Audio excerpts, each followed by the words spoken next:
Mr. Todd Murphy is going to speak with us now about the spiritual brain. It sounds like he's got a fire over there. Are you on fire, Todd? No, I'm not on fire, and probably no one else is. We just get ambulances and fire trucks in this neighborhood. Well, how are you doing tonight, Todd? I'm doing all right. How are you? I'm doing pretty good. Very interested by your website and by the spiritual brain. Could you go ahead and introduce yourself and maybe the spiritual brain, if you're not on fire? I'm not on fire, but there is a cop down here who has very little sympathy for telephone interviews. Well, I've been working in the field of what's come to be called neurotheology, the understanding of religious beliefs and religious experiences by understanding the workings of the brain. I've been doing this for, about 11 years at this point, and it's being a very fruitful line of research. I'm a member of Laurentian University Behavioral Neurosciences program, directed by Dr. Michael A. Persinger, and he's carried out many experiments in the field, most of which make use of a brain stimulation device that uses very complex magnetic signals in order to elicit altered states of consciousness. And in his laboratory, and indeed among his published papers, there are episodes where people have had real psychic experiences right in the laboratory while the experiments were going on. Other people have seen God. There's been a few out-of-body experiences. I'm the developer of Shakti, which is a publicly available version of this technology, available at www.spiritualbrain.com. And it works by stimulating different parts of the brain with magnetic signals that belong to that part of the brain, and we get a wide range of interesting results from it.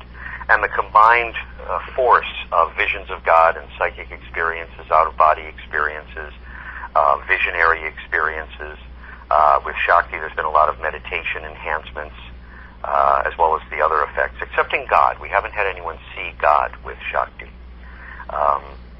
But together they create a very impressive body of evidence in favor of the idea that either the brain is the source of spirituality, or that the brain operates, or that spirituality operates through the brain. In either case, the role of the brain in spirituality has become a very important field of neuroscience, and it's extremely productive. So have you, through the research that you've done that you were speaking of, have you been able to prove psychic ability? I would say Dr. Persinger has done it. There is a version of that particular technology on the website, but it's quite new, and although the reports are very encouraging, there's still less evidence to be found there than in Dr. Persinger's published papers. Now, in one of his papers, what he did was he took a pair of siblings, and he had one of them, always the female, sit in the chamber and receive this magnetic stimulation that circles around the head. So it's called circumcerebral, meaning going around the head. And her brother or sister would sit in another room, and they were asked to imagine that the second would sit in another room getting EEG monitoring. Their brain waves would actually be sampled while this was going on, and the one receiving the magnetic signal was asked to imagine that their sibling was touching them, touching their arm as if to get their attention, holding their hands, something like that. And when the one receiving the stimulation did this imagination, the other one, undergoing EEG monitoring, would show a response on their EEG traces, so that somehow their brain actually knew when the other was just imagining touching them, just thinking about them. And of course this has tremendous implications for the idea of transmitting information across distances from one person to the next. And this of course is very useful for explaining all those paranormal experiences where the mother in the state of Maine wakes up in the middle of the night at the same moment that her daughter in Southern California is getting into a car accident. Somehow there's a connection that exists between people who are very close together, or I should say very close, that the information is full of emotion, like the panic of a car wreck, then the effect is probably much stronger than when the person is simply thinking about them. But as far as the idea that two brains separated by space can communicate with one another, this tends to validate it.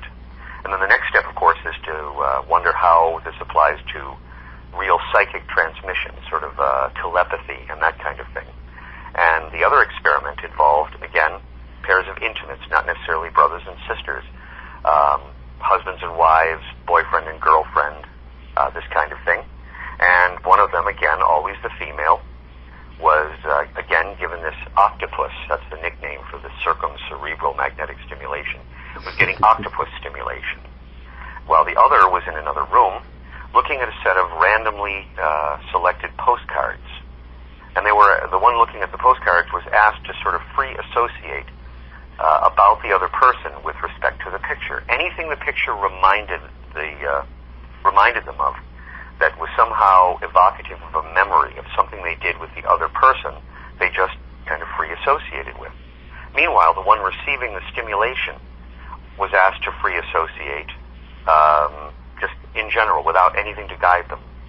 And then 40 students were chosen at random and asked to pair up the narratives, the transcribed words from the person receiving the stimulation and from the person who was looking at the postcards. And what they found was that there was a very significant overlap of themes. At the time that the person looking at the postcards was free associating and coming up with images, the person who was receiving the stimulation, doing the same thing, tended to come up with similar narratives, similar themes in their speech. And what this says is not only is it possible for two brains at a distance to communicate, but actually to share meaningful information. So I would say yes, this line of research does prove that psychic transmissions are possible. That doesn't cover all psychic skills. There was another experiment done with Ingo Swann, who was actually, he was a remote viewer who worked for a government agency, and I quote, and most people think that he worked for the CIA, but he worked for the CIA, and there's a non-disclosure thing, so he can't say it. But he came into the laboratory and worked with Dr. Persinger, and his remote viewing skills were significantly enhanced while he was receiving the same octopus stimulation. If people are interested in learning more about it, the technology called Shiva at www.spiritualbrain.com duplicates that technology, and there's more information there. Now, in one case, Ingo Swann was actually he got a vision of 3 skeletons standing not too far from him. And Ingo Swann's an artist, so he made some quick notes to show where they were, and it turned out to be exactly the same spots where the researchers were standing at the time that he had his remote viewing perception. So we have telepathy and we have remote viewing, sort of proven by these lines of research. Others, like clairvoyance, clairaudience, telekinesis, where people can move things around with their minds, these have not yet received the same kind of validation. From what I understand, Todd, remote viewing can be achieved or taught to just about anybody. Now, this is my understanding. I have not tried to learn this myself, but from what I understand, remote viewing can be, in a sense, taught to someone. I don't know if you have to have some kind of psychic ability to do that, but I believe it's possible for most people to learn psychic skills. Mm-hmm. You can actually set out and deliberately do it. With remote viewing, the instructions are to remote view a person that you want to see, and then take a quick note as to what they're doing. Then call them up and find out. And you repeat this exercise as many times as it takes until your remote viewing tends to become accurate, or you tend to lose interest in it. Not every brain is equally prone to the experience. There's considerable evidence that particular brain structures, especially the hippocampus on the right side of the brain, the hippocampus is a deep structure, is involved in psychic perception and psychic skills of any kind. So if your right hippocampus is not terribly active, if its contributions to your ongoing experience is lower than normal, then you wouldn't be very prone. Now, some people live lives, have neural profiles, genetic backgrounds that lead them to have an overactive, a particular brain part being overactive, or a particular brain part being quiet. But this is not going to apply to most people. The only way for any individual person to do it is to try it. And there are some good pages on the internet how to learn remote viewing. There's some decent books on the subject. I think they're probably a great deal more work, a huge amount more work than it would be without the technological aids that we're using in our research group. But I think it's possible. Something to definitely look into. What exactly is the product that you have there on your website that kind of goes over your head there? What exactly can someone do with that when they get it? Well, it depends on which one they have. If they have the Shiva device, that's pretty much only used for developing psychic skills. Okay. Although we have had some reports of people using it to work on other modalities, visualizations, spiritual techniques of different kinds. I'm thinking of a report by a fellow who had been doing some work to contact his spirit guides, contact the entities of the spirit world. I don't know the details of the technique he was using, but he certainly was using it. And 2 days after his first session using the Shiva device, he went into the technique briefly and had a full-blown vision of a spirit being. And he was very much taken aback that he had had so much success so soon after using it. I would expect it would take a number of sessions in the area of 4 to 6 before people start getting really learning the skills. But he just had it after one. It was quite surprising. The fact that he'd been doing the technique prior to using Shiva probably predisposed him to success with it. But it's beginning to look like the Shiva device can enhance just about any spiritual technique. Now, Shakti is a different beast altogether. Shakti is actually for accessing altered states of consciousness of all kinds.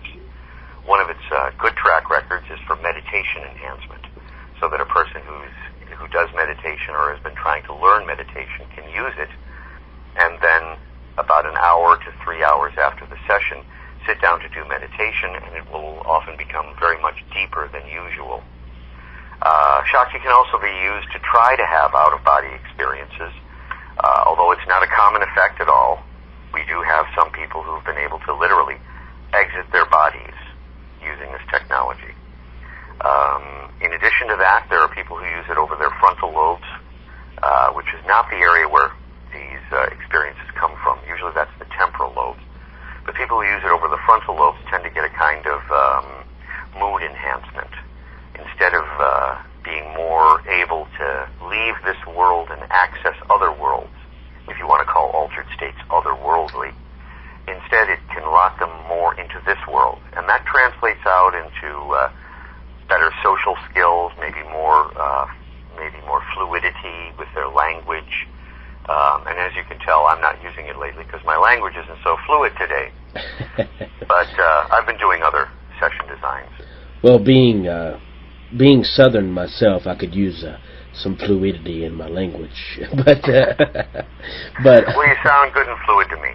Oh, well, thank you very much. That is interesting right there. That I really like the part where you say that it locks you more into this world. I mean, I've spoke with people about out-of-body experience, astral projection, things of that nature. So the second one you mentioned, what was it called again? The second? The frontal lobe stimulation. The first group, astral projection and so forth, being temporal lobe, above the ears. Frontal lobe, of course, above the eyes. And that headset that you have, or device that you have, is called? The 8-coil Shakti. Shakti? Mm-hmm. Okay. Shakti.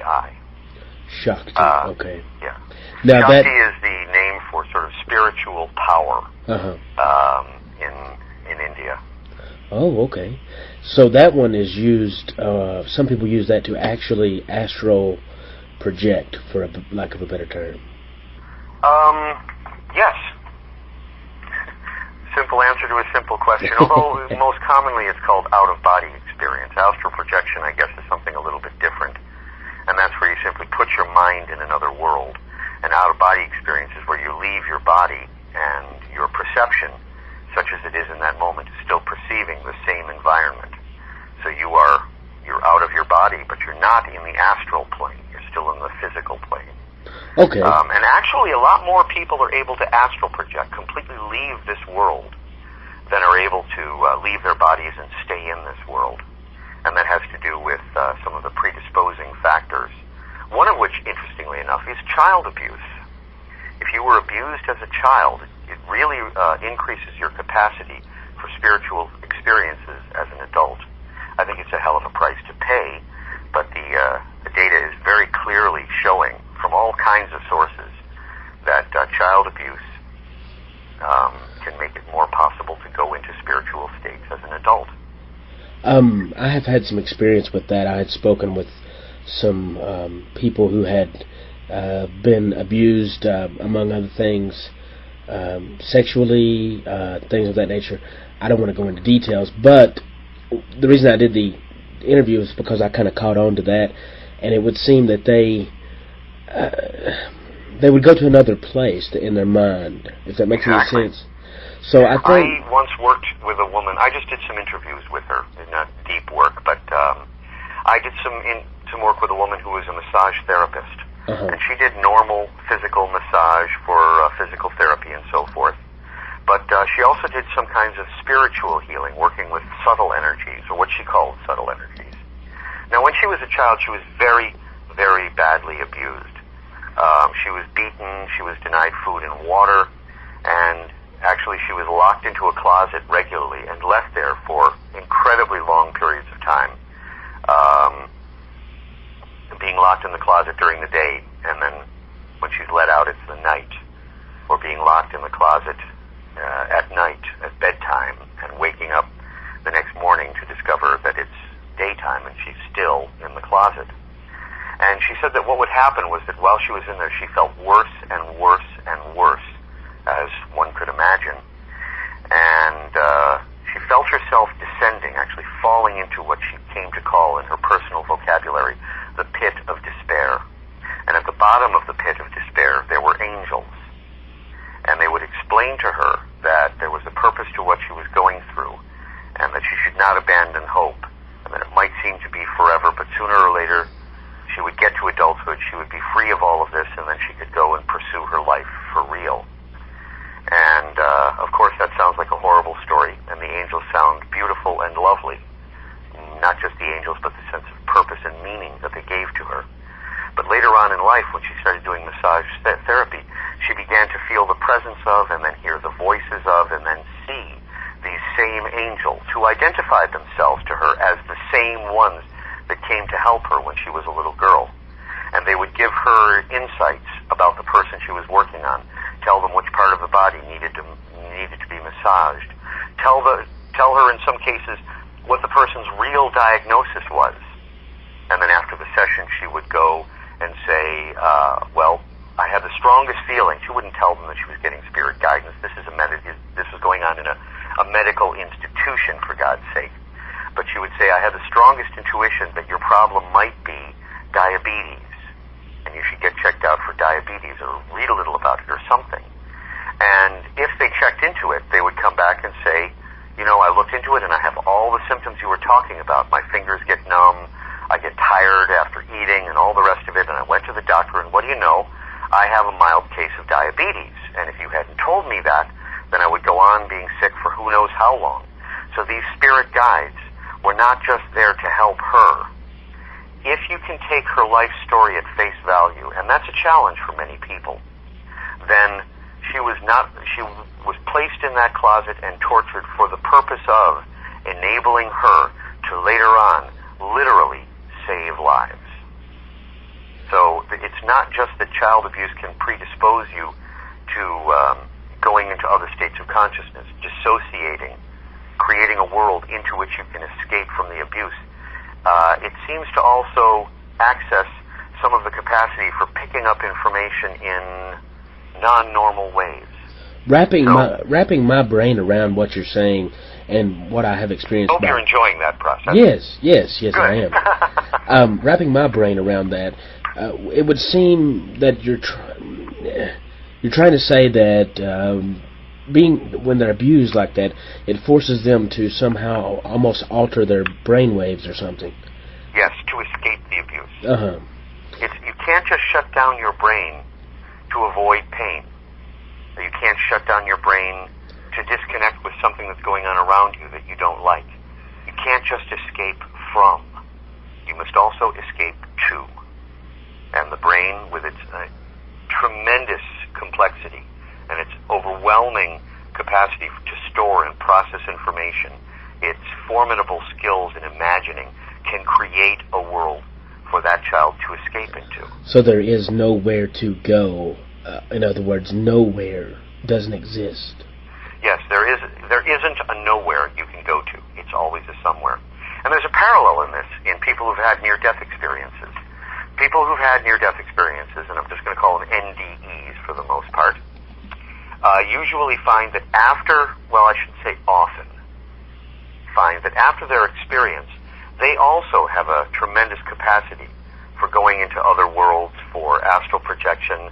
Many of them had out-of-body experiences during their near-death experience as part of it, and find afterwards that they now have the capacity, the skill, of going out of their bodies when they want to.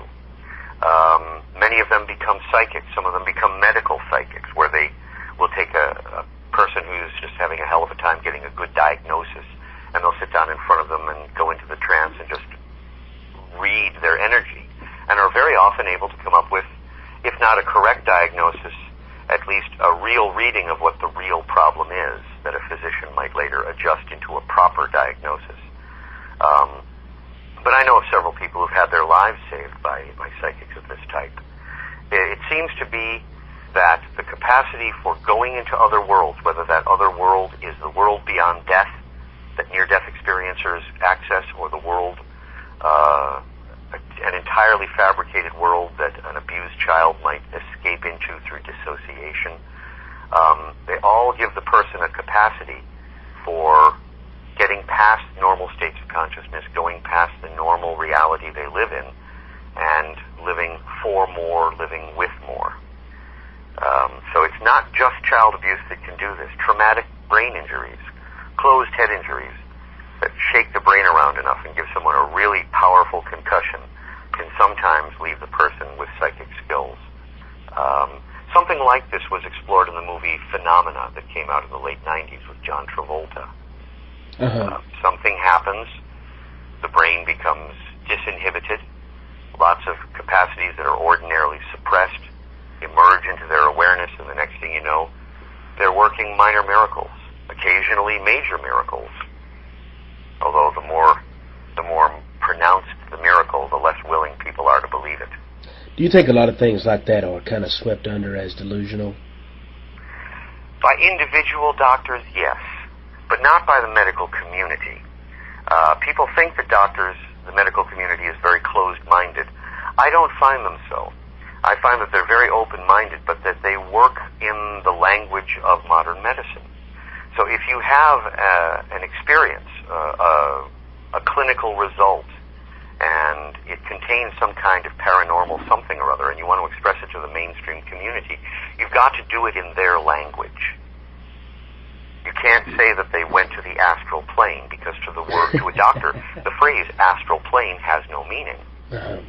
So what you do is you say they went into an altered state of consciousness, experienced themselves in another reality, and so forth, all of which leaves room for it to be a delusion, but doesn't necessarily have to mean that. So they're more open-minded. You just have to speak their language.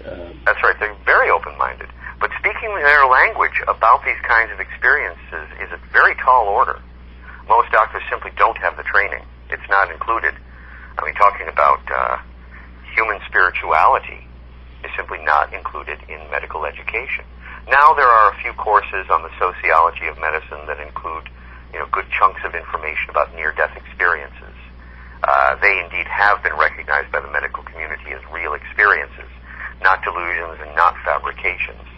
They have their own scientific journal, many prestigious journals, the General Journal of Psychology and so forth, New England Journal of Medicine, I believe, actually have published articles on near-death experiences.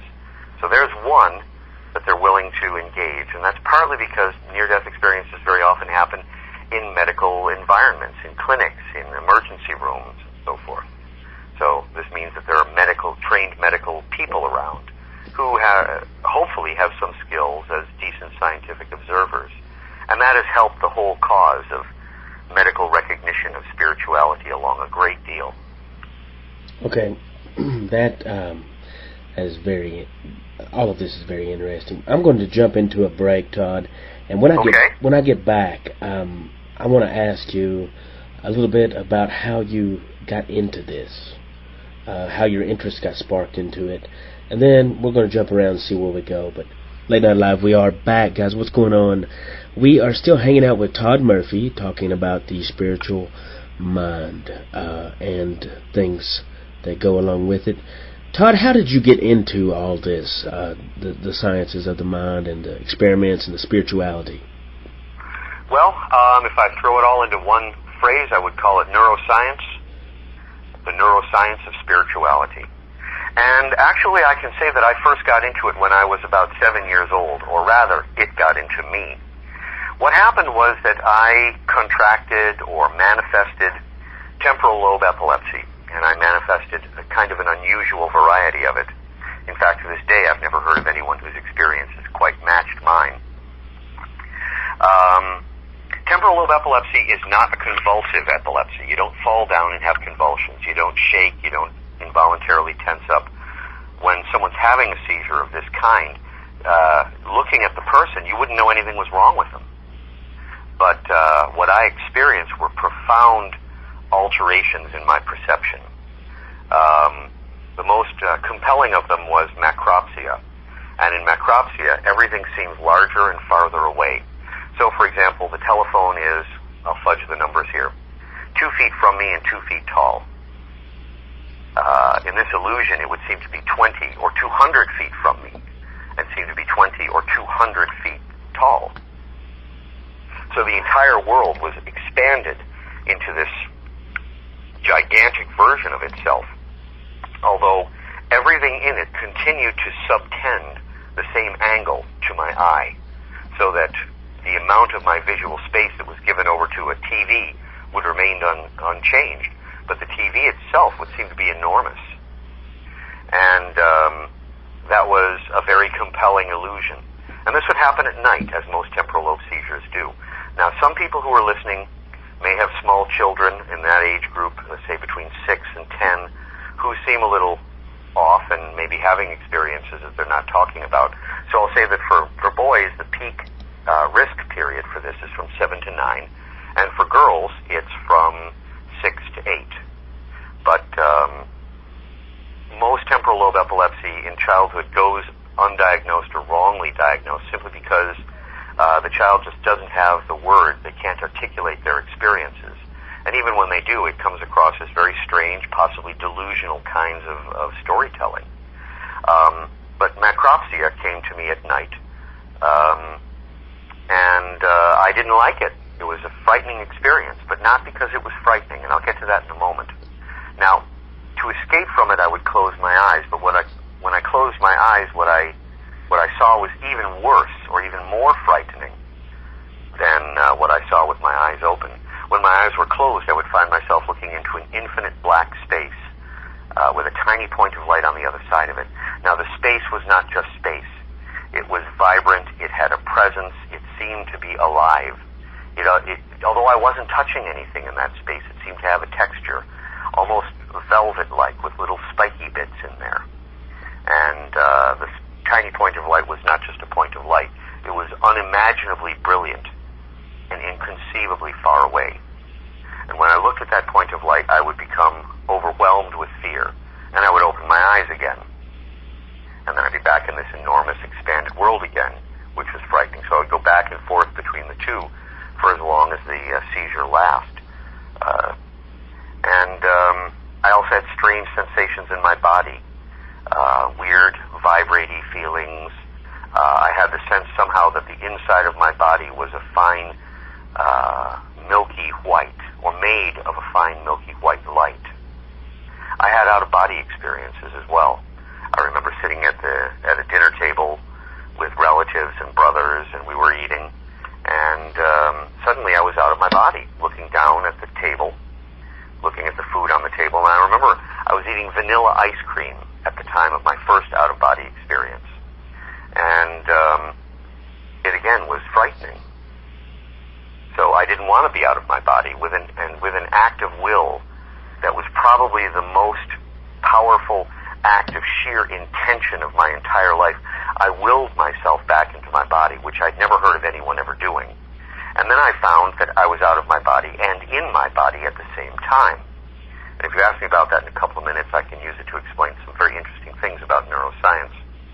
And now, I said that the experiences were frightening, but in fact that's not true. The experiences were not scary or happy or they had no emotional content at all. Rather, the parts of the brain that are specialized for spatial perception and that were misfiring when my sense of space was altered were immediately adjacent to the part of the brain that is most implicated in the experience of fear. So that when one of these structures was overactive, the activity could sort of spill into another structure, and that would color the whole thing with fear. So that I would think, oh, I'm afraid of the infinitely bright light that's an unimaginable distance from me. The light's going to hurt me. It's going to kill me. No. Rather, when I focused on the light, I was focusing on an input from a third brain part, and the scary one lay along the line. So from space to light had to be, the path from space to light had to traverse the space of fear, so to speak. Now, if there are any neuroscientists listening, I'll say that right hippocampal activation was able to intercalate something from the left amygdala, where the experience of light seems to originate. But the pathway took it through the right amygdala, and that's the one that's specialized for fear. So when I looked at the light, I felt afraid. And having a normal 7-year-old mind, and the same conclusion will come to someone who's 30 or 50 or whatever, that because the experience that my mind is understanding now, such as I understand that things seem far away, okay, in other words, emotional. I want to jump in real quick. In other words, or layman's terms, when you looked at the light, you would have to look through fear, kind of. So that therefore, okay. Yes, the path from that darkness to that light ran through the brain part that does fear. So that forced you to activate it unwillingly, exactly. Okay. Yes. Those big words threw me off. Oh, that's okay. But I want to give the information on a couple of different levels if I can squeeze it in. Sure. I mean, let's face it, you're down south, and there are an awful lot of people who've been through plenty of college, and I don't want to leave them out. Sure. Now, the point about being in two places at once in my out-of-body experience is well worth a few words. And I've heard of other people who've had the experience. And what I think what was happening was that the out-of-body experience involved having myself, and that's a big subject right there, but having myself be outside of my body. But you have two selves, or rather senses of self, one on the left side of the brain and one on the right side of the brain. Now, the one on the right side was the one that was projected out. I remember being over the kitchen table, looking down at everyone eating, and having no words in my mind. I would sense something that I would want to think about, or a word would begin to emerge, or a sentence would emerge, but it wouldn't go anywhere. Meanwhile, the me that was sitting at the table, eating the ice cream, worrying that some adult was going to catch me out of my body. How dare you get out of your body, young man? You go to bed right now. That'll be 3 spanks for you, kid. Being out of your body without written parental permission. Who do you think you are? That one was fully able to come up with the words. Language centers are on the left side of the brain. And in the same place on the right side of the brain, there are other structures literatures that fill language with its connotations. Left side denotes, right side connotes, and adds things like inflection and stress and vocal phrasing to your words, so that all the meaning, especially the subtler meanings of words, and with it the experience that I was having, they were available, but the words themselves were not. And I think, especially because there are so many accounts of this, especially in near-death experience literature, I think it really dramatically underscores the fact that the self is actually two, left hemispheric and right hemispheric. Now, I won't jump to the conclusion to say that either one of them is the higher self or the true self or anything like that, but there are actually two of us, for each one of us, that's alive and healthy. That is, that's hard to wrap my head around. But, yeah. Indeed. That is wild. I don't know if it appeals to you, but I could go into the self a little bit. Yeah, explain self to us, if you would. Well, for one thing, as I said, there's two of each of us, one on the left and one on the right. And the one that works with words is the dominant one. And it's dominant because we're a social species. It's really in our genetic makeup, our neural architecture, all of our instincts, such as they are for human beings, that we live in many ways to relate to other people. If you're thinking about just biological survival, passing on your DNA, getting another generation out of it, we still live to talk to other people. If you, as a man, want to pass on your DNA and you don't have a partner, and of course that's going to be an evolutionary whispering, not a clear mental intention, you want to connect with a woman. In order to do that, you've got to speak to her. And you've got to speak to her in just the right way, because a single wrong word can ruin you with a woman. One stupid remark is enough to get her to shake her head and say, this guy's a loser. Depends on the remark. But skill with language is enormously important to human beings. There's almost nothing you can do without it. You can do pantomime, but in order to set up your gigs, you've got to talk to people. There's nothing you can do without words. A true aphasic, someone who's never spoken and never will speak, is an institutionalized person. Either that or they're living a horrible life somewhere. So what this means is that the self that we identify with, the self that we mean when we use the word I consciously, is almost always the left hemispheric sense of self. Having a sense of self and having self-esteem are intimately related. The ivory tower intellectuals who use the same word in both cases are not off the mark here. Your sense of your own worth has a great deal to do with what you hear from other people about you. The comments they make, the remarks they pass, the things you overhear can have a tremendous effect on your self-esteem. You go into work one day and you get this string of words. You're fired. And your self-esteem, your mood plummets. And one day the world looks like it's covered in gold, and the next you hear those words, and then all of a sudden it's covered in ashes. And what good are you?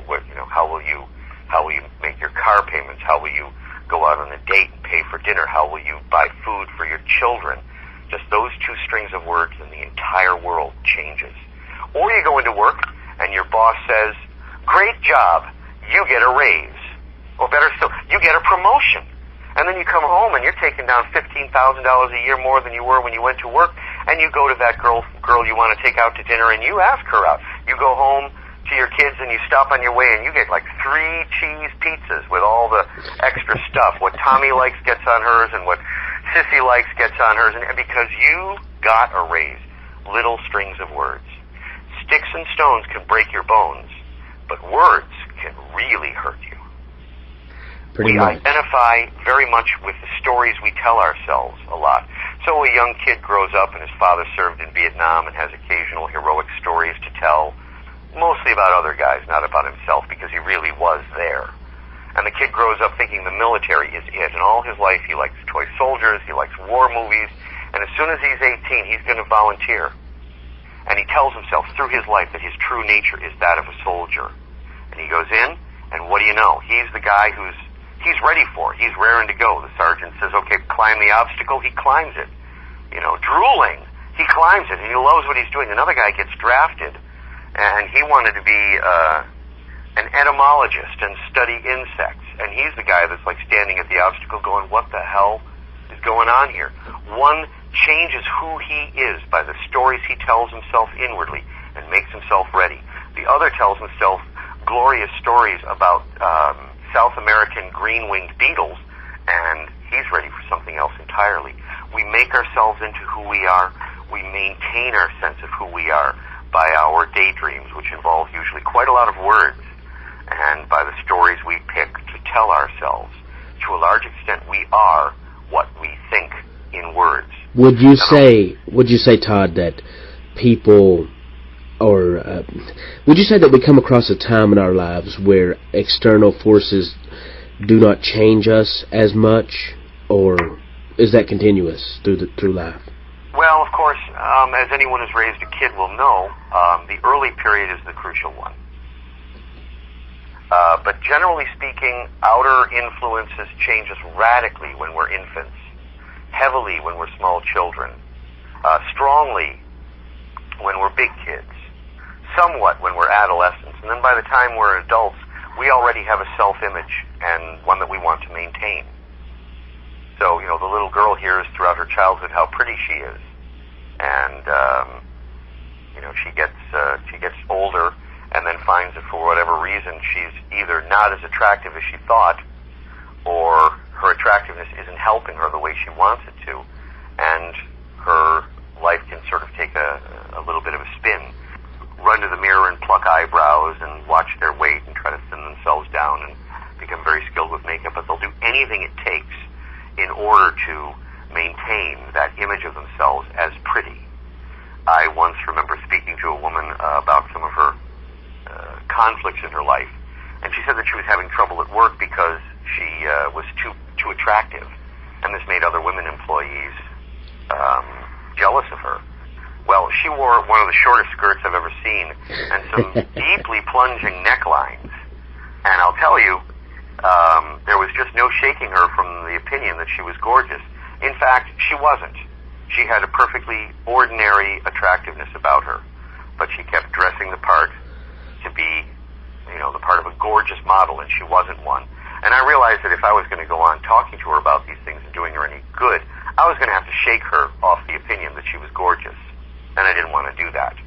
But somehow, this self-image had got in there, and it wasn't going to change. She was probably 25 years old, and I don't think that there's anything I could have said. And otherwise, she was perfectly normal. She just had this one delusion that I could see. So the launch window doesn't close, but it narrows slowly as you get older. It never closes up completely. Does that answer your question? Yeah, the old adage, know thyself. Know thyself, yes. And, of course, it's hard to teach an old dog new tricks. That's true. I never realized that neuroscience and spirituality would have such a psychological bearing, really. Yes, in fact, the meeting ground of neuroscience and spirituality up until the mid-'90s, when this neurotheology trend began to emerge, where pretty much the only connection between the two was via psychology. And that probably went on, I would say, easily from the 1945, post-war medicine, right up until the 90s. What we were talking about, when we talk about things of this nature, it makes me focus inward and look inside myself, of course. And it would seem most of my younger years, I was pretty much told that I couldn't do anything that I wanted to do, and it seemed to have maybe a reverse psychology effect. It always made me want to try harder. Right. It'll do one or the other. You'll either surrender to it and say, oh my God, I'm no good, I can't do anything. Maybe if I'm lucky I can get a job as a garbage man or pumping gas. Or you want to stand up and say, no, I'm the astronaut that hasn't been trained yet. I'm the rocket scientist. I am the ambassador from the United States to Russia. I just haven't gone to school yet. But definitely there's a rebellion there. I had temporal lobe epilepsy as a child, and there was an interictal, meaning between seizure, personality that came up for me. And there were many people who were convinced that I would amount to nothing. And I was not only determined to outwit them in the long run, but I was also sure that somehow I was smarter than they were. In fact, it was true, but I was only, my intelligence that was superior to theirs was of a certain specific type, and that is an intelligence to see the difference between what people say and how they actually lived. And my temporal lobe seizures were a wonderful training ground for this, because I was living a reality that no one spoke about. So it made it easy for me to become convinced that no one really knew anything about anything. Whereas I, having been through these experiences, at least knew something. So I, at the ripe old age of 9, was the smartest human being on earth. Now that was a delusion that didn't last terribly long. Mm-hmm. As soon as I got to the point where I was interested in reading, like, nonfiction, I became aware that there was an awful lot that I knew nothing about that was well worth knowing. But I was never lost my certainty that I was able to understand anything I wanted. And I still have that to this day. So long as it doesn't involve calculus. Yeah, I hear you on that one. Would you say that? And I'm not too fond of quadratic equations either. Yeah, I stay away from those every time that I get a chance. Yeah, they give me heartburn, actually. Calculus intolerable. Would you say that delusions, such as the lady you spoke about, would you say those are a necessary evil for the majority of people? Yes, because without them, we would take every one of our failures, and there is no one who goes through life without them, as the final word. See, when you're feeling bad, and I mean really bad, in a state of grief or deep disappointment, the kind of long-lasting depression that can set in if a guy does lose his job, for example, it can be difficult to realize that you'll ever feel good again. And when you're feeling really good, it's hard to imagine that anything can happen that would leave you feeling bad again. So when someone gives you some kind of negative feedback about yourself, whether it's true or not, maintaining the delusion that you're a worthwhile human being is a very good thing, because when that kicks in, you start to pull yourself out of it. And it is a delusion, because none of us are worth anything, and none of us are beyond value. We all simply are what we are, and we do what we do, and no one's valuable, and no one's useless. Those are all labels that we all put on ourselves and one another through in the course of the lives we live. We need a certain amount of delusion in order to be healthy. And I think that some psychiatric disorders get triggered when what is a healthy delusion, or let's call it a coping mechanism that ain't necessarily so, gets turned on and won't turn off. Yeah, we're not talking about Waco level delusions, I'm the son of God, or things of that nature. But it would sound like our normal everyday delusions that we tell ourselves kind of keep us sane. Pretty much. And at this level, I wouldn't want to call them delusions anymore. I would call them coping mechanisms that aren't telling us the truth. And little children have all kinds of ideas about themselves that simply aren't true. When I grow up, I'm going to this or that, and they tell us things that are just so improbable, we have to smile. But we don't tell our children that they're not going to win a Nobel Prize because they've got a chemistry set, or that they're going to get an Oscar because, the girl is 6 years old and has just put on lipstick successfully for the first time. We don't tell her she's not going to win an Oscar. We let her go on with that, because perhaps the desire to win an Oscar will put her in a position where she actually will be able to accomplish something in her life. Maybe she won't get an Oscar, but she might teach drama in high school and be that inspiring teacher that motivates so many students to go on and do something wonderful. So, at this level, they're not delusions. Okay, getting back to self-image, I would assume that some people are more left side of the brain, some people are more right side of the brain. Has there ever been any studies on that as far as men opposed to women? Well, generally speaking, women are more right-brained, but it's not because the focus for their sense of self has been moved from the left to the right. It's simply because the female brain is overall more interconnected than the male brain.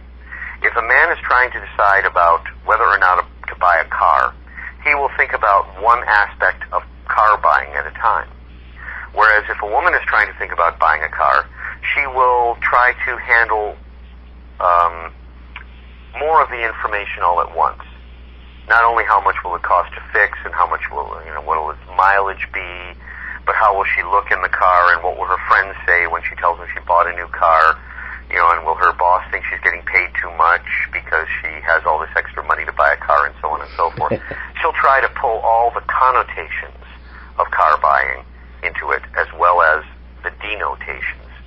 And men are pretty much designed to do one thing at a time, and women are much more multitasking, which is why to men it seems that so often women can't make up their minds.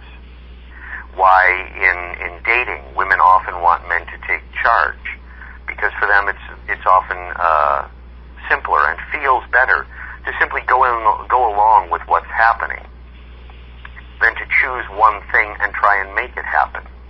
I was reading a book earlier today. It was a memoir from actually Auschwitz, but the woman was talking about a date, and the guy had the man had asked her to wait until the war was over and then marry him. And she had said that if he had just kissed her instead of asking her to kiss him, she probably would have said yes. But because he asked, she didn't feel to say yes. And that the decisiveness, the single-pointedness of an event like suddenly being kissed by a guy they like can crystallize all sorts of things for a woman. Whereas for men, it takes time and going over all of the possibilities one at a time. It's very difficult to get these things into words. It's difficult for me to express it simply because I'm not a woman and I can't put myself into their psychology anywhere near, anywhere as close to as I'd like to be able to. Well, and I mean that in several ways. That kind of explains when you're first dating a woman, sometimes they can go from being obsessive with you to not even caring about you at all. Or vice versa. Yeah, or vice versa. In what seems like, 10 seconds. I mean, Yes. Well, I do want to say a word to all the feminists that might be listening, and sure. That is that we are two men. One of us is a scientist who's interested in this, and the other is a man with normal life experience. And we're not saying that we know all of this. We're saying what we're doing is we're trying to figure it out while we speak. So don't take it personally. No. Don't take it personally. Because the feminists are pointing out a lot of things to us that the world, including the scientific community, have been very slow to recognize. And their points are excellent, and to them, immediately self-evident. They feel it. They feel the results of living, the inequalities that go with living as a woman, and a lot of them just laugh at men who are trying to figure them out. Well, if I were a woman, I do believe I would laugh at myself, definitely. When it comes to trying to do some of the things that they do, I appreciate the fact that they can do 15 things in their head at once. I cannot do that. Right. I wish that I could. Yes. I'm speaking. When a woman says ask directions, ask directions. Yeah. Well, I'm speaking with you, and so I'm speaking with you. That's what I'm doing. Exactly. When it comes down to our image of self that is shaped by largely small delusions we tell ourselves through life, and external things we hear, things we overhear, things people tell us to a certain age, when it comes to this self-image, do we carry that out of body? I think yes. And the reason is the first thing that comes to mind when you ask that question is a study that was published in the late 80s, I believe, in the Journal for Near-Death Studies. And it had the imposing name of extrasomatic emotions, because the guy didn't want to say emotions experienced out of the body. It was by an Italian researcher named Tibisi, I believe. Tibisi. And what he found when he looked it over, he had a collection of published near-death accounts, was that the full range of emotions that people can experience while they're in their bodies were also experienced when people were out of their bodies. Pain, bliss, joy, fear, you name it. Any emotion that you could have when you were in your body, you would also have out of your body. And emotion emotions don't really work very well without some kind of emotional patterns put into it. And as children, we learn what's to be afraid of and what's to trust. I mean, in larger terms.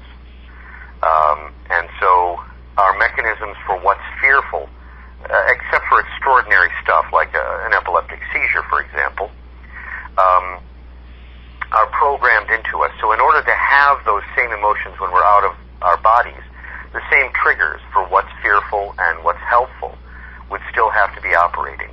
Our emotions don't operate entirely on their own. Even the most emotional person is responding partly to the thoughts that go with the emotions. So a threatening word, for example, has to be interpreted sort of intellectually, linguistically, as words that threaten before we understand that it's now time to have a fear response. So you walk into your boss's office and he has some piece of work you did on his desk, and he says, well, you're not getting much sleep lately. And you see the work and you hear the words and you understand that your work is about to be criticized, and immediately you go into some anxiety there and start looking for ways to work the boss. So I think out of the body, we still have our emotional patterns set in there. We still are emotionally who we are. One of the reasons that I asked the question, there are those that have the school of thought that we exist in many different places at many different times, many different levels, different dimensions, things of that nature. Mm-hmm. What would you have to say about that? I would say that we exist as we exist right now, in the reality that we experience right now. And if we exist in other dimensions, we are only going to be existing in those dimensions when we're there. When we're not there, we're not simultaneously existing in this dimension and that dimension. And then I have a problem with the word dimension itself. I don't think we ever go into other worlds or other dimensions. Rather, we go into other states of consciousness. And when we're in those states of consciousness, like the abused child or the near-death experiencer, we can find ourselves able to create entire inner worlds. And because the difference between those inner worlds and our normal worlds is so great, we label it as another dimension. But in fact, it's the same you, so to speak, that is in an altered state where everything we know from the normal world is simply gone. So we call it dimension. It's an idea that came up in the middle part of the last century. Einstein proved that there were 4 dimensions: length, width, breadth, and time. And because he turned time into a dimension, it became possible to speak of time and different locations in time using the same words we use to talk about different locations in space. But Einstein never intended it that way. And it does make a convenient label. And then there was the Outer Limits and Twilight Zone television that was so enormously popular in the 1960s. And there were continual references from Rod Sterling to being in another dimension. And as the program began, you would see strange mystical images moving across the screen behind the credits. And one of them was the equation E equals mc squared, floating in and floating out, as if it had something to do with strange tales of the unknown. In fact, it has nothing to do with the unknown. For God's sakes, it's Einstein's theory of relativity. You can learn about it in high school, maybe not in depth, but you can learn about it. And it's got nothing to do with other dimensions. It's just a handy and emotionally and intellectually evocative label. So it's all consciousness and states of consciousness. It's not other dimensions and other realms and so forth. With your study and research into neurotheology, what's your opinion on dreams? Well, first of all, dreams are one state of consciousness in which you really are no longer in the physical world, but you're not in another dimension. You're not in the dream time. That's a name that has been given to certain states of consciousness that come up with dreaming, and it originates with the Australian Aboriginals. But you're in the dream state, and when you're there, well, you can experience all sorts of things. I think what dreaming is about, what it's for, let's say the evolutionary adaptation that created dreams as human experience them, came up in response to our need to process our experiences and draw subtler lessons from it. See implications of things that we wouldn't have seen normally. So, for example, I know a woman who actually has precognitive dreams. And one day she called me up and said, "Stay away from railed vehicles today." I said, "What do you mean?" She said, "I had a dream, and in the dream there was something wrong with you being on a railed vehicle." Now, I'm in San Francisco, where we have subway trains that ride on the surface along rails. And I don't know where the information came from, but somehow a number of things about me triggered the image that I would be in some sort of danger. And then she called me up for it. She put a bunch of different, very disparate fragments of evidence together using non-logical logic, right hemispheric logic, non-linear logic, to arrive at this conclusion. And when I said, "Well, what gives you this feeling?" And she said, "Well, I saw you on a train in my dream, and I felt I got a real bad feeling from it." So I said, "Okay." I didn't have any plans to take mass transportation that day anyway, so I just didn't. I'd rather give you an example that worked out for real, and there are many to be had, but none of them jump to mind. But it is possible for us to take information that doesn't really fit together in our normal consciousness and see how it fits together in our dreams. I used to know an American Indian guy in Seattle, Washington, and he was studying Japanese swordsmanship. He had a kendo teacher, and he had a sword. And he went and met with his teacher 2 or 3 times a week. He actually was homeless, lived with a shopping cart. And the teacher was a Japanese guy who was very impressed with his spirit, and actually was intrigued with American Indians anyway, so he said he would take him on for nothing. And he went and they did like 20 minutes of practice 3 times a week, and he'd get his little pointers, and then he'd go and do exercises in the park with his shopping cart. He said one night he had a dream, and in the dream he was fighting with a sword that was 2/3 the length of the one his teacher cut for him. This is a practice sword, a wooden sword. And it actually had a layer of the fluffy side of Velcro stuck to the underside of it so that it could be, daubed with red paint so that you could tell where you'd actually struck. And he went out, cut his sword as per the instructions in his dream, went to see his teacher. The teacher said, "What happened to the sword that I made?" And he said, "I'm an Indian. I had a dream. Let's practice." And that was all they said. And then they started out fighting. His teacher couldn't connect with him. When the teacher was done, he had 5 red spots on his gi, where he had, this young Indian who'd been studying swordsmanship for 6 months, was able to defeat him 5 times. That's and he amazing. had been studying swordsmanship for like 30 years. That is amazing. Yeah. That brings to mind. Follow your dream is a metaphor. Now, if someone says to me, "Follow my dream," it might mean that I need to actually run down a major street in San Francisco naked except for wearing nothing but ketchup, holding an empty bleach bottle over my head, yelling, "Kahuna kuna kawabunga, kahuna kuna kawabunga," while being chased by 6 pink flamingos. Because, man, that's what I dreamed. So if I'm going to follow my dream, that's what I better do, right? No. Follow your dream means when your dreams tell you something specifically, then give that thing, whatever it is, a try. Follow your dreams usually means pursue your aspirations, whatever they are, which I think is a totally noble sentiment. But people who do a lot of work with dreams, Australian Aboriginals in the dream time, American Indians who use dreaming for prognostication and seeing the future, they don't mean follow your dream. It kind of sells them a little short.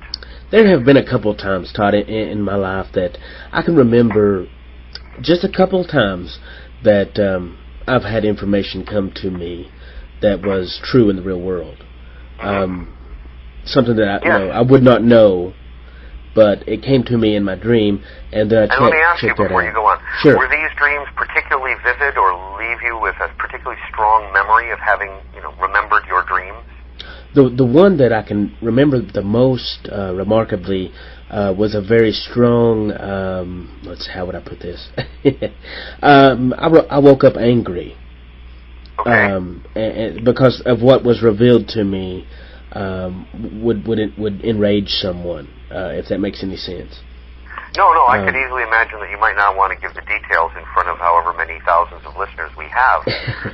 But such things as betrayal by an intimate would certainly... Yes. That's what it was? Yeah. I use the Shiva device from time to time, and I do have the occasional psychic hit. www.spiritualbrain.com. But that's happened to me, too.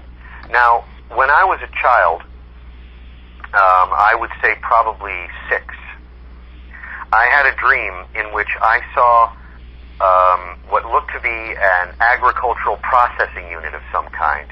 It was very tall, and it looked like there was something inside of it that was chopping up whatever you would put in. So you might feed corn into it, and this thing would chop it up and throw the ears of corn out, and the ears, being heavier, would be thrown farther than the stalk so that it was separating the corn from the stalks. Do you understand what I mean? Yes. Mm-hmm. Okay. What I saw in my dream was a line of camels walking up a ramp into this thing and literally killing themselves by being torn to pieces, like literally ground up into powder. And then this thing was throwing a stream of powder into a great big pile. That's all that was in the dream. It was a terribly profound and evocative image, and I woke up in a state of terrible fright. I mean, sweating palms. And that image stayed with me through most of my life. And I know what the meaning of the image is. And the meaning is, do not commit suicide. But not only don't kill yourself, but never allow yourself to get involved in anything that could lead to your destruction. The worst thing a person can do is march blindly into their own death and destruction. You must keep, and the dream was therefore on another level telling me that I need to live my life with my eyes open and be aware of things from within and without that will lead me into being blown into a pile of dust. And I've had an awful lot of opportunities to do really cool things that I could see would lead to something bad, and I never had any trouble in turning the thing down, whatever it was. In 1975, I took cocaine once, and it felt so good, I couldn't believe it. And as I was coming down, of course, I began to feel bad. And the thought came to me, go to that guy and get some more. And instantly there was this flash of camels being ground up.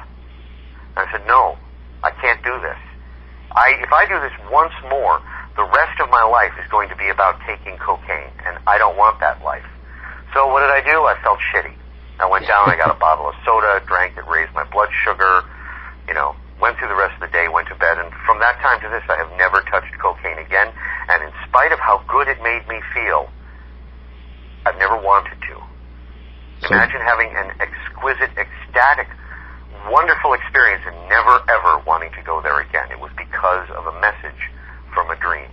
And I honestly don't know what kind of person I would be if that dream had not come up. But I can be terribly self-destructive if I take all the stops out. By now I probably have AIDS, 6 different drug addictions, and, I certainly wouldn't be a neuroscientist. The message... So, yes. The message from the camels was, do not pursue your demise, basically. Exactly. Beautifully put, in fact. So our dreams can give us these messages about particular things that are happening, but they can also give us messages that tell us what to do, or in my case, what not to do with your life. And this is well known among American Indians, especially the traditionalists, where a person can have a dream with an image that is so powerful, they know it is as a power dream, and they're often called power dreams. And know that is, though it's just another night's sleep and just another dream, that is to them as a vision, like the kind they might get going on a vision quest. So yes, they have a great deal to say, and it can be terribly meaningful. The trouble is separating the wheat from the chaff, which is why I asked you, when you woke up from that dream, did you have were you in a powerful state of some kind? I didn't use those words. And you said, yes, you were angry. Those dreams are actually a kind of sleep in and of itself, and it's called paradoxical sleep. And any of your listeners who want to know more about it should just go to Google and Google paradoxical sleep, and they will find that there is a kind of dream in which things become tremendously powerful. And I believe that those are the ones that tell us things we really need to hear, whereas an awful lot of normal dreaming can simply be debriefing, possibly forgetting what needs to be forgotten. There's a lovely word for this that no one uses, exformation. Not information, but information that you can let go of. Exformation. No need to remember it.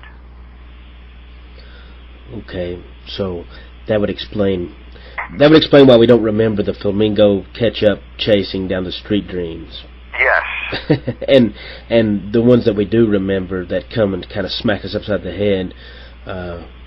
Think about. That's the Pay difference. attention. For those who believe in God, pray that the meaning of the dream will be revealed to you. If you believe in God, you believe that God sent you that dream. So ask for the wisdom to interpret it. For lack of a better term, Again, we have pay gotten attention. very deep tonight.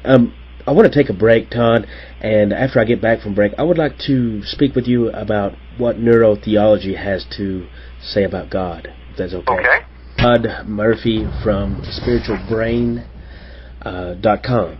That's spiritualbrain.com if you want to check him out there. Todd, before we went to break, I wanted to speak with you a little bit.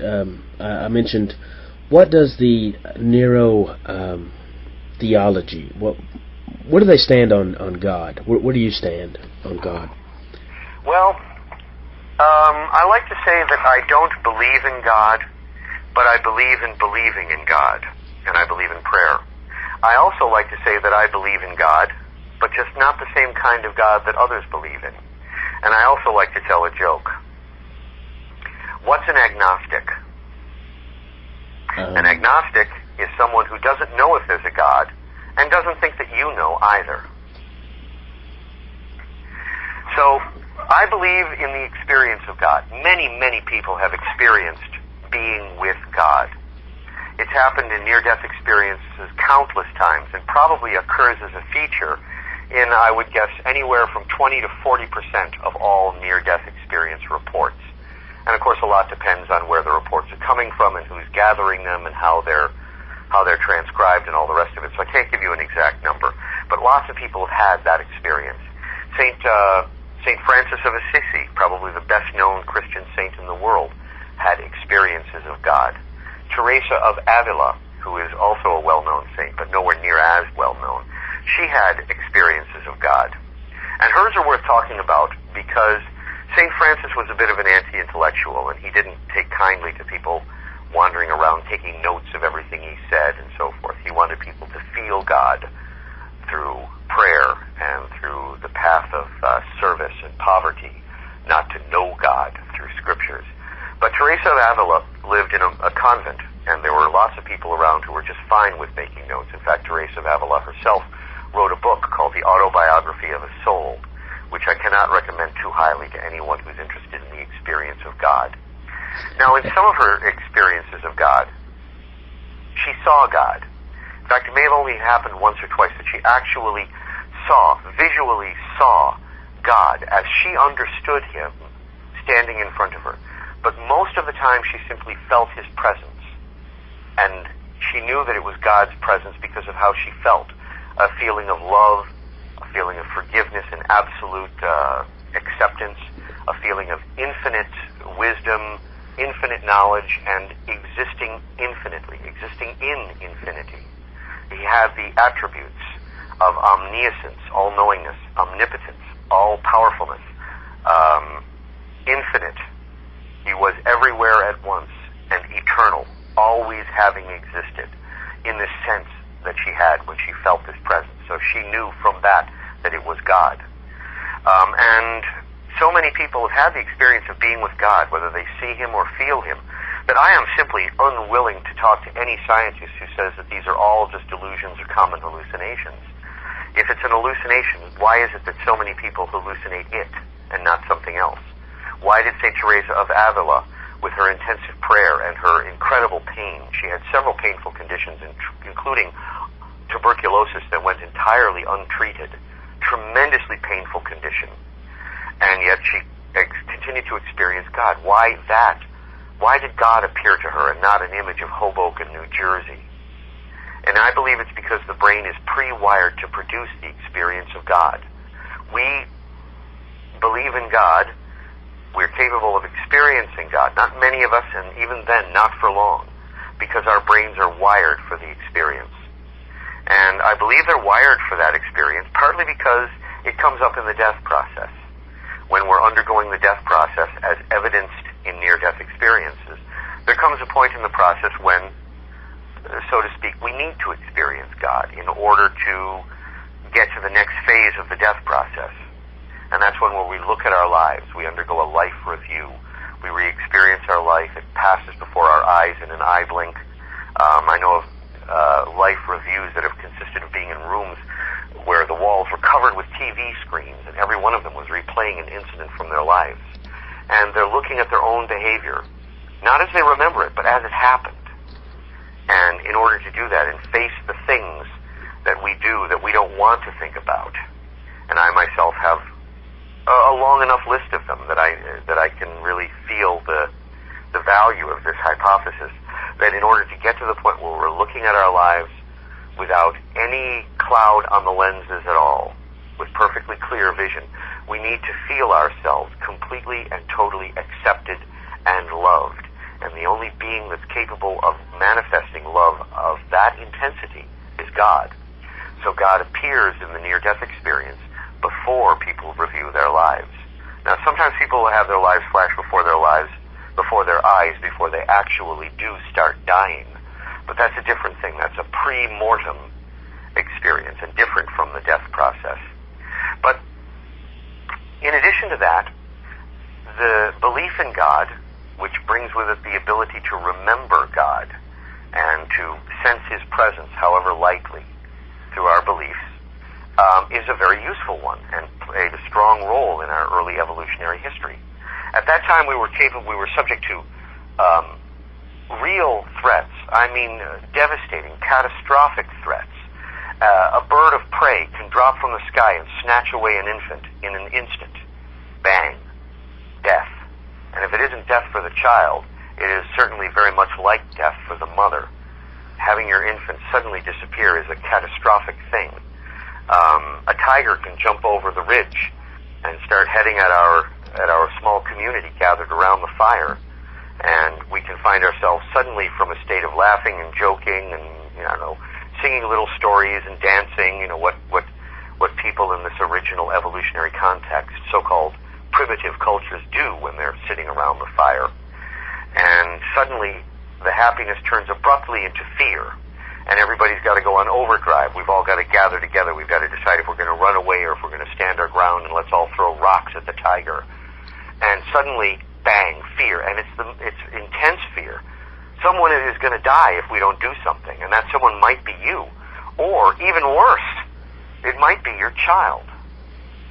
So once the tiger is defeated, he's driven off, he's been speared, or we've got ourselves on the other side of a river and the tiger doesn't like water too much, or, God forbid, someone has actually been taken by the tiger, so the rest of us are safe for now. We're in a state of terrible fear, and we need a mechanism that can undo that fear, that can somehow bring us back to the place where we can sit around the fire and laugh and joke and sing songs and hear stories. We have to drop the fear.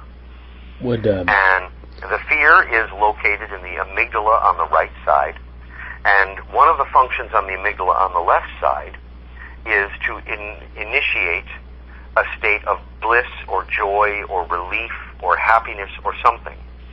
And when we are threatened with death and the right side of our brain goes incredibly active, once that fear has passed, the mechanism to turn it off kicks in on the left side of the brain. And the fear has been initiated in experimental subjects by stimulating the brain with an experimental device that stimulates the amygdala with its very own magnetic signal on the right side. And the opposite feelings of relief, joy, elation have been initiated by doing the same thing on the left side of the brain, which is one of the things that Shakti, a technology available at spiritualbrain.com, can do. So I believe that we're hardwired not only to have the experience of God in moments of extreme stress, or rather once those moments have passed, but also to reduce our death anxiety. Someone once asked Candace Pert, the discoverer of opiate receptors in the brain, if she believed in God, and she said, my very favorite thing in all of the merging of spirituality and science, she said, of course I believe in God. I'm a member of a species that believes in God. How could I not believe in God? Mm-hmm. For her, it had nothing to do with whether or not there was a God that existed outside of ourselves, but rather whether or not she was a human being. And I can hear you have a question, but I have one more thing to say, so I must Sure. beg your patience. And that is that visions of God have been induced in laboratory settings. Not often, only 20 out of 2,000 subjects, using the same kind of technology. Now, it hasn't happened with Shakti, the popularly available version of this technology, but that's because very few people are able to create the absolute silence to do the sessions where these kinds of effects can occur. You need acoustic silence. But some people think that this result means that God is nothing more than an artifact of brain function. But I don't agree. There is a possibility that there is a God that exists outside of ourselves, and that our brains must be in a certain configuration in order to access the real existing God. And the people who have had visions of God in laboratory settings using this technology, their brains were forced into a position where that point of access existed, so they could experience God. It might be coming from within, or the same technology simply could be the key to accessing a God that exists without. So no matter how atheistic my own personal position might be, it does not in fact have any real challenge for those who believe in God. I can't prove there is no God, and frankly, religion being such a beautiful force for personal transformation, it being such a wonderful mainstay of things like kindness and compassion and generosity and charity, I don't want anything to interfere, to corrupt or corrode anyone's belief in God. Yeah, Believing in God is a marvelous thing. I may not believe in God, but I believe in believing in God, and I believe in prayer. And I believe in God, the experience, even if I may not believe the labels that so many people put on that experience. I was going to say basically that I'm from the train of thought that if I can experience it, if I can feel it, if I can see it, then I must believe in it. If I can interact with it. You interact with your dreams. Is everything that happens in your dreams true? No, not always. Not always. Not always. And so it is with God. So I can agree to disagree with you on that. Sure. But would you say that maybe we could agree on the fact that to become where you are, a scientist, is it not almost pressed upon you to let go of things of that nature, of God? As an individual, no. But when you're doing your scientific work, you can never let your belief in God be the guiding force behind any hypothesis you might put forward. You can't let your belief in other dimensions or Atlantis to be something on which your experiments might be based. You have to keep your science, and let your personal beliefs be just as personal as they want. Okay, I'm running out of time. I got a couple minutes or so left. I'm going to have to get you to come back because I'd be delighted. This has been interesting. Briefly, if you would, like I said, I got a couple minutes. Would you tell everybody out there what you have available at spiritualbrain.com and kind of what they do? Well, I have a collection of articles on the website about spirituality and the brain, and they cover such things as God and the spiritual personality. There's an article there on reincarnation. There's an article about deja vu, a fascinating subject we haven't touched on at all tonight. Then there is also the technologies that are available for facilitating spiritual process, including things like meditation and prayer. The expensive one. These devices range from $70 to $650. So, the cheaper ones, I'm sorry to say, are indeed less bang for your buck than the expensive ones. But some of them there have some discussion about how to use the technology that throws a lot of light on how the brain produces altered states. And the Shiva device, the most expensive of them, the one that facilitates psychic perception, that one has a lot of discussion about psychic skills that I think should make for interesting reading, even if you have no thought of getting the device. And then there's a thing called the spiritual aptitude test, which really isn't an aptitude test. It gives you a chance to read about a bunch of experiences and to click on them. And if you have the experience, you click in one spot, and then you come to a few paragraphs about the experience and give you some basic learning about it. And if not, you move on to the next one. And it covers experiences like deja vu, sensing a presence behind you. You feel there's someone there, and you turn to look, but there's no one. It covers tingly sensations in the bodies. Some people, when they're lying in bed waiting to go to sleep, they feel that their body might be moving, rising, falling, rocking, and so forth. And it has some discussion about that. It also has some discussion about what it says about you, that you believe this or that. So it doesn't say, for example, you believe in God and therefore you're codependent, but you don't have anyone to be codependent on, and you project it on God. Nothing like that. It says you believe in God, therefore pray. And it goes on to offer some information about why that's a good thing. What a mind-sweeping conversation we've been through tonight. I'm going to have to ask you to come back, but I've got to jump out of here. Thank you so much for spending time with us. Explaining all these Again, things. I'm Todd Murphy at www.spiritualbrain.com, and I'd be delighted to come back. You're well worth talking to. Well, thank you very much. Have a good one. You too.